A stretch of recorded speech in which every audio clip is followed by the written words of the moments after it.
have, but each individual piece might not necessarily coalesce. Well, he was in my first show a year and a half ago. I had 7 artists from Maine. He was the youngest.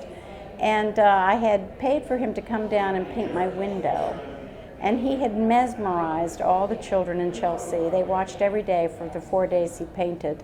And I mailed it to Sheryl Sandberg and I said, you should hire this guy to do a wall at Facebook. His artwork is all about connections. And she agreed. And pretty soon we got a call from the head of facilities and he got into the queue, and just last week they said, come down. We have the 2nd floor opening up and we want you to paint the lobby.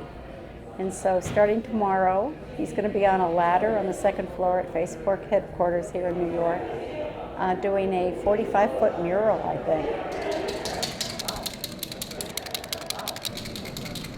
I've always been an artist. Like, before I went to college, I thought I would be an illustrator or a painter. But in college, I studied metalsmithing and jewelry, so I was trained to be very meticulous and slow down my process rather than do like broad brushstrokes and more expressive work. So then after college, I quit metalsmithing, went back to 2D, kind of simplified my process, eliminated color, and thought of it as like a new starting point for me to develop from. So starting with basic patterns, I can add color, I can add form, I can push it into the 3rd dimension, but I'm still kind of stuck in this monochromatic 2-dimensional mode because I feel like there's more to explore.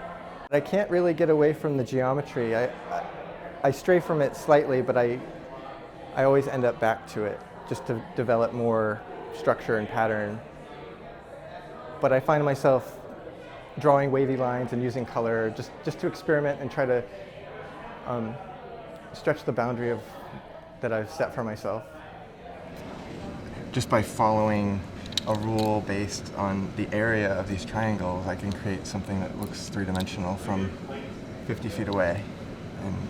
But I'm not thinking about the big picture at all when I'm working on it. I just know that I can trust the rules. And I know the limitation of the wall. I know the composition I want to develop on the wall. But on the small scale, drawing each line, I'm just following the rules. I just know from experience what will happen, and I trust it. Like, there's a lot of faith involved in drawing like this because it doesn't really look good until you've been drawing for an entire day, and you start to see something coalesce.